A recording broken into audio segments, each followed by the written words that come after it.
Hey, what's up? What's up? Doing a video on all the cards that I would agree are like Blurple tech cards, and I guess it's because a lot of people ask like, "Oh, can I run this card? Will this card work?"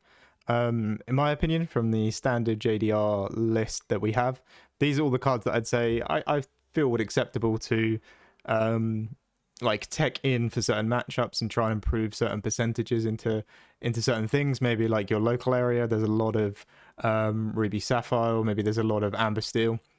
And maybe you just want to improve a matchup. Maybe you're just not feeling that confident into a certain one, and all that's good. But yeah, I thought all these cards only really come into the list because of certain matchups and certain reasons. So that's the definition of a tech card, if anyone watching needed to know what that is. But yeah, just some cards that I think slot in. I think the only real spot we have to move with in the JDR list is the, if you look at the original lists, it's been 2 Annas in there. I think right now he's running 4 Monstro. But you know, it's that 2 card thing. He basically just took 2 Annas out and put 2 Monstros in. But the original one, the one that I've been showing off, has 2 Annas in. And I think those Annas are very much a flex spot. The Anna was only really put in there to help with the Ruby Amethyst matchup. And then you might go on a spree of never seeing that matchup. And you've got this card that it's still a good card, but it's mainly there for that matchup. So yeah, I think that is definitely the flex spot. So out of the 60 cards, we have a two cards spot where we can change things around. I think that's pretty damn good for a list, and the list has been very consistent for myself, so I can back it. Of course, this doesn't take into account any of the Ratican based builds or any of the ones of like Mouse Queen that I've seen going around. This is generally just JDR's standard list that he has on his dream board, and the one that I've sort of been posting around here on the channel and covering and doing guides. On Wednesday, my video was on the same deck, but instead of the Annas, we had Kuzcos in there. We had 2 copies of Kuzco. But going into every card and why I would include it. Starting off with the Royal Guard, you get +1 challenger every time you draw a card. I would say this is pretty much a useful card into matchups where it's not Amber Steel, but it's an aggressive low to the ground deck. Because into Amber Steel, playing a 1-2 or anything that has 2 health just doesn't feel very good. Singing like the Storm is pretty easy for them to just get rid of it. You know, they've got ample amount of singers. If it's not Cindy turn 1, you know, it could be Ursula turn 2 or a Pete or a Lawrence or Lady or something like that. So I don't think it shines very well there. I think it still can be used there, and it's not bad there. And generally, I would add this card in if you're struggling against a lot of aggressive decks. Churner Dogs, Purple Steel that's gone full aggressive, maybe a Green Purple that's gone fully on the aggression as well. And say if there was some Amber Steel in the mix there, I'd say it's not bad to include the card. But overall, I think it's more for aggressive decks that aren't gonna be able to sing Let the Storm on you early on, because that's why cards like Captain Hook got pushed out of the meta, the 1-drop Captain Hook, because 2 health was really quite low at this point, and we're just basically feeding Cinderella options and things to sing on. I still think it's viable in that matchup if you just wanted to go wide. Maybe you went Bell turn 1, Sail, pair Royal Guard. You're creating an interesting board state that they have to respond quite appropriately to have the answers. But I don't think it's needed. I don't think it's necessary to run in the deck. Run in the deck if you're playing at Amber Steel, sorry. But it's a good tech versus aggressive low to the ground decks. Churner Dogs, Purple Steel, and the sort of, when Store Champs comes around, Store Champs, not Store Chumps, comes around, I always find people tend to want to do more fun builds and try things out. You'll even have these Amber Sapphire aggro decks. So it's a good card for that. And the second one is Peter Pan. I put that in there. I'm actually going to probably run that this weekend just to try it out. We are the only issue with this tech card is we are increasing the uninkable count, going from 8 to 10, which could be quite impactful, could not be, we'll see. But mainly for me, I've put it in there because I just find playing against opponents who have Peter Pan in their deck, so we're talking the green purples and the red purples, and even purple steel sometimes when they use it, I feel they're very much more favored than I am when they include that card. They get Iago value very effectively, and they can just rush it out and check things and by check I mean just run it in and just take something out, and buffing up Iago to get value on the turn it's played is just immense. So I'm trying it in there. Also, it's Diablo cover if they're playing like just weird little evasive questers like Pegasus is also not bad. So yeah, I've been trying this one out for a little bit and it doesn't feel too bad. I think the main reason why I wanted to get so many reps on it was to see if going from 8 uninkables to 10 uninkables is that rough. Of course, we are increasing that uninkable count, but it doesn't feel high enough for it to be a major pain. But the benefits basically outweigh the negatives of maybe you might brick, but you know, you get a 2/3 that has rush and gives all your Iegos and stuff like that value from there on out. So it's giving you more tools to win the evasion wars, which is kind of the reason why I take it in there. So I'd put that in there if you're struggling into the green purples, maybe the ruby amethysts. And also you can do some a bit more fun maths, you know, buff up an Iego and run it into a shark, or you can also effectively get to, say, 7 ink, where you can play Iago and Peter Pan at the same turn. You can get there a lot easier than any other deck because you have ramp in your deck. So I feel he's very much a solid fit. I can understand why I would want to put him in the tech cards. I don't think he's 100% necessary. That's why we don't see him in every list. The uninkable count kind of does add a bit more variables there, of maybe you have a chance of bricking on the day. But overall, I think the card's pretty solid in here, and he's going to help you with those green, purple, ruby, amethyst matchups where you get to do a bit more of the evasion war. You know, you could even, you know, you can play it on curve, you know, turn 3, you could play it, and then you can play your Argo next turn, or whatever you really want to do. You know, even turning the genie into a way to rush in there. You know, you got play this and a genie on turn 7, and you can rush it in and do 2 damage to 2 things and, you know, slow them down or do some nice trades. Of course, uninkables kind of makes it a little bit rough. But yeah, I think it's there for winning the evasive wars even harder. The next one on here is the Queen. I've put her in there she's mainly for ruby amethyst, ruby sapphire. You don't quote me on how amazing she'd be in them, but in the matchups where you're going to struggle really much to turn sideways because of a shark, maybe a shark has locked you out of the game, and you want a way to gain some passive lore, so you can play the Queen and then you can bounce the Queen with the fox, and you know, just keep gaining passive lore gain whilst they're just sat there with a shark and they've got no targets for it, they've got no ways to recycle anything. So I think, yeah, mainly the Queen is in there just for those ruby sapphire and ruby amethyst matchups where you just want to be gaining some lore, but you don't really want to be questing or turning anything sideways because of a shark, because of good trades or whatever. So she kind of goes in for that. Maybe you want to keep her as a 2 count. There could be other matchups as well. Maybe even yellow-green under the sea. I think there's a slight chance you put it in there just for more ways to aggressively win the game earlier rather than later, because in yellow-green you kind of have to win as quick as you can. But I'm going to mainly credit the Queen just being a good tech guard for ruby amethyst and ruby sapphire shark decks. Next one is Kida. I know a lot of people, I think the first time I had to ask JDR about the history of why Kida was in Blurple list. You've got the Ratican builds that are pretty great. I think she got a very valid reason there. But if you're looking at her in the JDR list, some have mentioned for the discard matchups because it's a way to ramp and it won't affect your hand size as much. But in my opinion, the best thing that Kida can do is you can say you're against Amber Steel and they've got an aerial set up, or you know they're going to set up an aerial, or they've got some sort of singer set up, and you want to Elsa exert and then run your thing in and take it out. This is also the case into Green Steel with Ursula when you want to Elsa exert it and then run something in. If you play a Genie or an Iago, you know, there's a likely chance that they have an answer for it, you know, let the Storm Rage on, Zeus, whatever it is.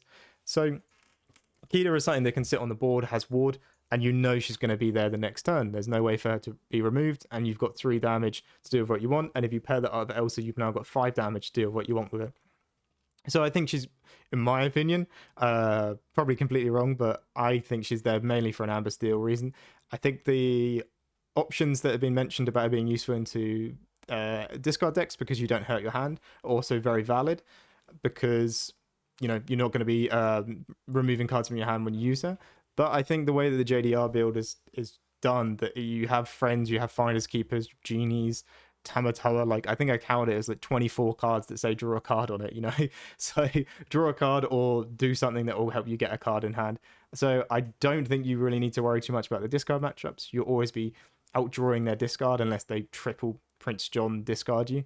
But I find her a lot of use into the matchups where they're going to be doing heavy steel removal, because you know ward is just good, they can't touch it, and then she can trade on the board and take out the Ursulas or the Aerials or whatever you need it to take out. And of course, its effects being the look at the top 2 ramp is another reason just to play the card. So I think Kida's just in there for the sort of steel heavy removal matchup, so Amber Steel and Green Steel. But I understand the legacy of it being around from the discard matchups. The next one's Anna, and Anna's only real reason was the Ruby Amethyst Shark matchup. And it was basically after the first weekend I played with Merlin Crab in the deck. This was at Axion. I played with Merlin Crab. I had 2 in there. I was like, oh, I need Crab. And I kind of learned that you don't really need Crab in Blurple anymore. It can feel like a bit of a crutch sometimes. You might be like, oh, I just need Iago to hit for 7 or something, which is pretty great. But I think overall, you probably don't need to run Crab right now, not with the lack of 1-drop targets really to run in there. I think you're going for a completely different build when you start running Crab.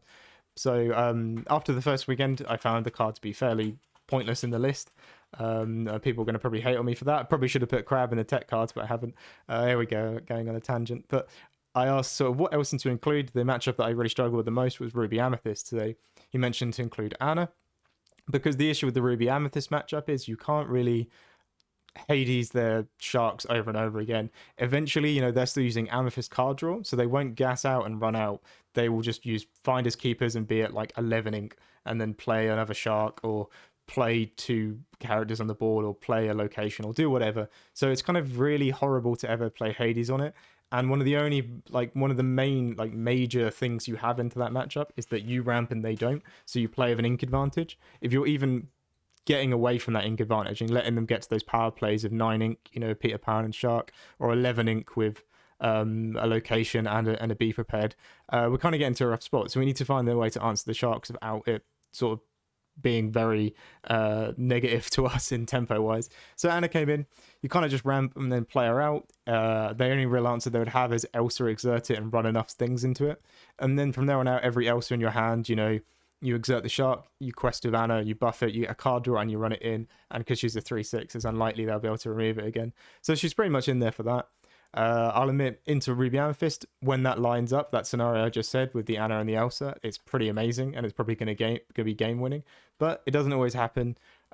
She kind of feels clunky after time, or the only reason that she doesn't feel clunky, is because she's inkable, so she's been inked majority of the time. The only other positive I can say in there for Anna is into Amber Steel. She's a 3/6, so they can't Zeus it. It'll require Zeus and Let the Storm or Zeus and some other removal option. So if you want to ramp and play her down, she's likely going to stick, and then you can hit things and move the damage with Bell. So she's not too bad just as a statted character. A 3/6 is pretty good, but she was mainly introduced in there for Ruby Amethyst Shark matchup. So if you're struggling with that one, definitely a card to put in there. That's really all to say on that card. Gaston is in there in this list. Again, I'd say it's mainly for Ruby Amethyst. You could also note that it'd be useful into Ruby Sapphire workshop decks as well. And all it really does is it's able to replace itself and it quests for 3, which is all just huge things.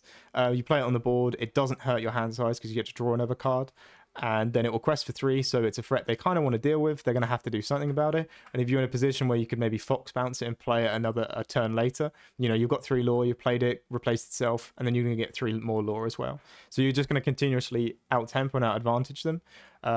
Gaston was kind of one of the biggest winning things, I think, for Blurple into Ruby Amethyst in the set prior to when the Ruby Amethyst decks became mainly just Shark lists, because you were playing this body that kind of required that they either Elsa exerted and took it out with running a bunch of stuff in, or they required to be prepared. There wasn't really another thing out there. You can't rule it. If you would be running Dragonfire at that point, it'd be kind of mad. But now it's kind of get answered a little bit, especially against the Ruby Amethyst. They're going to play what's it called? If they're going to be playing Dragonfire, which some of them might do, it's kind of rough. And I'd say it's good into Ruby Sapphire Workshop, but the only reason I say it's good is because you want to just curve out things that aren't going to die to Coil Little Sisu. And this doesn't get removed to that. It does get removed to a Brawl, but overall it's kind of not a bad topper. And it also, when I play that matchup, I try to play so aggressively of just things on the board. I kind of do hurt my hand size a bit. I don't take a turn off to draw a card. So instead, this card able to replace itself and it quests for 3 if they don't have the answer to it. So it's pretty good for that. So yeah, I'd say mainly Ruby Amethyst, you're playing a big bomb on the board that can quest for 3 and, still keep you up with the resources. And into Ruby Sapphire items, again, not too bad either. It will do the same exact scenario as said, not killing the hand size and quest for 3, but it is an uninkable, and a lot of the time I think you won't find it that useful, especially if maybe your local environment was a bunch of aggressive decks and then 1 or 2 Ruby Sapphire. or Ruby Amethyst, I don't think he'd be the best choice for it. I think the Anna would be a little bit more helpful to help you into those Ruby Amethyst rooms, and then give you a bit of usability into Ruby. Sorry, it gives you a bit more usability and options into the aggressive decks, because you have that 3/6 on board that can give support and make trades a bit better. I mean, you can take out rhinos and stuff like that, so that's pretty good. But I still put them on the list because I think it's worth mentioning. Maybe you're in a local environment that was still all set in, stuck in set 3 and all playing Ruby Amethyst continuously. So Gaston and Anna be very useful there. And the next one's Kuzco. My reasoning for adding this card was Ruby Sapphire the Ruby Sapphire Shark matchup is probably one of the deck's best matchups, and it's not like hugely favored, but it feels you are into the more favored. You're got a higher win percent than you have a loss, basically.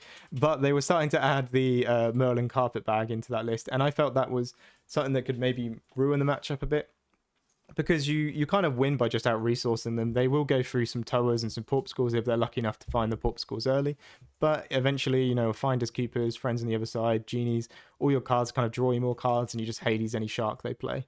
So you should be at a fairly decent spot where you win. But if you add the Merlin Carpet Bag, they draw 2 cards a turn at the cost of 2 ink. They will be at a very high ink level, so that won't be affecting them too much. So I kind of added it in for there.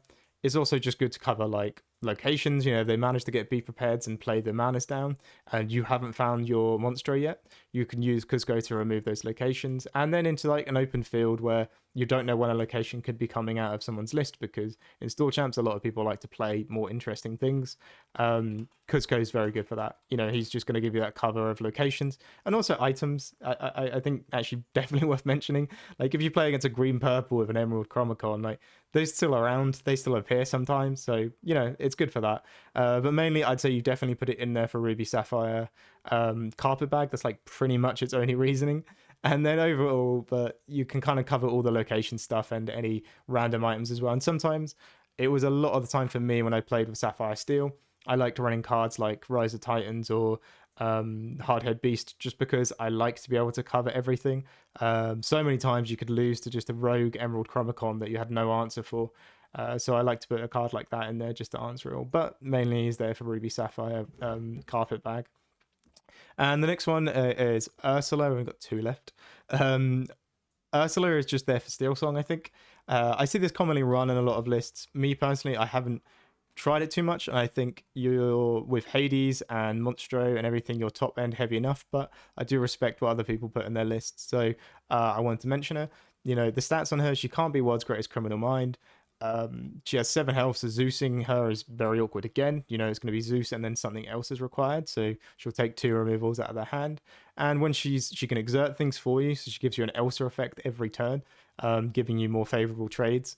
And she can stop things from singing, which is also really good into Amber Steel. So you could get to a point where you just mega ramp and slap this on the board and say, well, you can't sing Holy World until you deal with this character, and to deal with this character you're going to have to hardcast Zeus and let the storm on it, so it's going to require you do a 7 ink turn before you can do really anything else with your turns. You can heal her with Bell and move the damage around. You got the Porpsicles. So overall, I think if for some reason you're a Blurple player and you're still playing in a room full of Amber Steel like Steel Song lists, I'd say for starters, like maybe look at some other decks, because that's not the best matchup for you. And I would say that hats off to you for struggling through it. But if you want to keep doing it, or maybe you're at an event where the room is majority not Steel Song, but there's 1 or 2 in there and you just want to make sure that you have the keys to that matchup, I think Ursula is very good.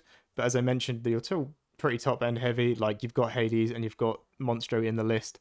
So they're going to give you just really good clear options, really good delete characters that can sing options. And then on top of that, you could play an Ursula and say, and also you can't sing, so it's going to be really awkward for you to do any of the Steel Song things that you do. But kind of interesting for that. Also, if you just wanted to maybe play a Blurple list that was a bit more top end heavy and you're just slamming down big characters every turn, she could be a good one for that. The stats on her, she quests for 3, a pretty interesting, good card. That's amazing. Don't think it's amazing, but I think it's a pretty good top end heavy card. You could maybe even probably don't 100% agree with this. If you haven't got 4 Hades and maybe you've only got 3, you could maybe try 1 Ursula in there instead to round it out as a 7-drop bomb to put on the board. But I'd still say play a 4 Hades. But if you haven't got 4, there you go. And the last one is the Croquet Mallet. I've never particularly liked the reasoning for this card into the list, but I've still put it on the list because in France it seems to be very popular, and all the lists that come out of France tend to have something to do with Croquet Mallet. And I think the only reason you really want to use this is to give you more chances to play Bell turn one. I think the giving things rush is pretty cool. It'll give you more options against aggressive decks. So overall, but you want to kind of just play the Bell turn one, and you've got more options to find an item on turn one, but it will kill your hand size a little bit. I think if you don't sing friends, if you went Croquet Mallet into Bell into Tupa, your hand might be quite ruined from that, really. But also the ability to give things rush as well could slow down a lot of these aggressive decks. Playing Iago and giving it rush and just sending it in straight away is pretty cool as well. But overall, I think it's mainly there to help you sort of shore up aggressive low to the ground matchups and give you a chance to get Bell turn one a bit sooner, or just give something rush and send it in like an Iago to maybe get value on it that turn. So if you're playing against a steel deck where you think, I don't know, this Iago will survive a turn, you can Croquet Mallet it and send it in for 4 damage, or send whatever really in. Use Bell, move damage and send it in. But yeah, that's just, I think, mainly in there if you're really wanting to hit Bell on turn one a lot more. But for me personally, hitting Bell turn one is like one of my favorite plays in the game, and I still don't feel appropriate at times to use Croquet Mallet. But again, if you just want to try and beat down aggressive decks a bit more, please look at that card. But these are all the tech cards that I'd say are worth looking at. There's no real tech cards for some of the matchups that you might be thinking about, like yellow green under the sea. I can't really think of a card that will improve that matchup. Maybe even it is the big Ursula, but the thing is this 7-cost Ursula, but the thing is I can imagine they just Bruno it and get it off the board. That might be a hard cost Bruno, but then they'll allow them to sing Under the Sea or whatever next.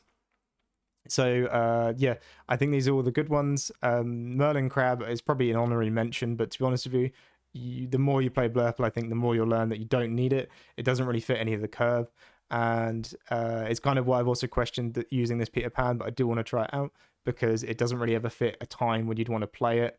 The deck sort of is very much, building blocks of you ramp on 2, and then you just play a character that costs the amount of ink that you have every turn. So you play a 4-drop, you play a 5-drop, you play a 6, 7. In the later turns you can do some double spelling maths, but yeah, it's just playing that ink advantage. So ramping and then playing a 3-drop, it's kind of hard and kind of awkward to do. But there's just the tech cards that I've been thinking about, and anything that might want to help you during your set champs.